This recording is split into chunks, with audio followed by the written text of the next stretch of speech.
So ito na. Yan, pagsasamahin ko yung dalawa. Yan. So natin muna natin to labanos. Labanos. Kalahati.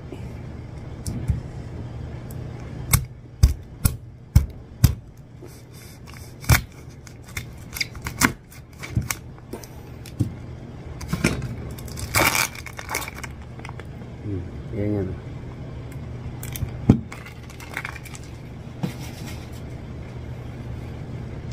Kasi nagayat ko rin talong, sili, ito na lang labanos, tapos yan ready na.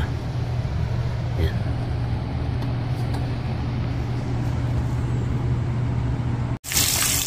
So ayan, so lagay na natin to, kumukulo na. Lagay na natin tong isda na to.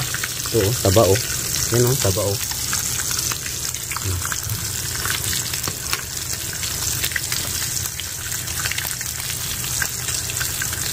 Yan.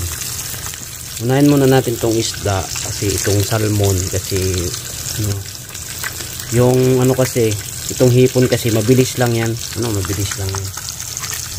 So ayan.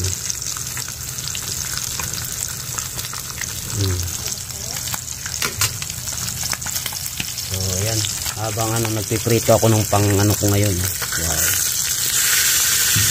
Sarap nito. Paborito ko kasi to, paborito ko to. Salmon. Ayan.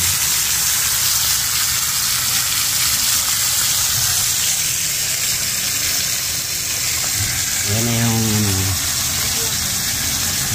talong. So ayan, nilagay na natin yung gulay, yung talong, sili, ano. Lagay na natin tong pampaasin. Lagay na natin lahat kasi marami to eh. So mas masarap, mas maasin. No, dami. Wow. Sinigang mix baka naman. No. So ayan. Ay. Huwag na. Bumawas din ako ng ano, oh, pinirito ko yung hipon. So ayan. Oh, di ba?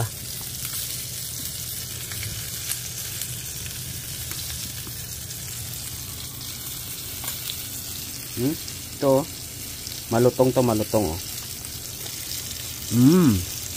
Sarap.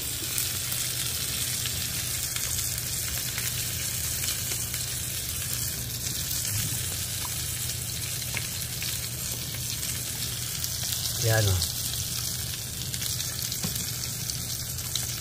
Lagay na natin yan, hipon na yan, malalaking hipon oh. No, laki oh. Ayan oh. Ate Edith, ang hipon oh. Paborito ni Ate Edith ang hipon, kaya lang nakakatikim lang siya kapag umuwi kami ng Bicol. Kapag umuwi kami ng Bicol, saka lang siya nakakatikim. No. So ayan no.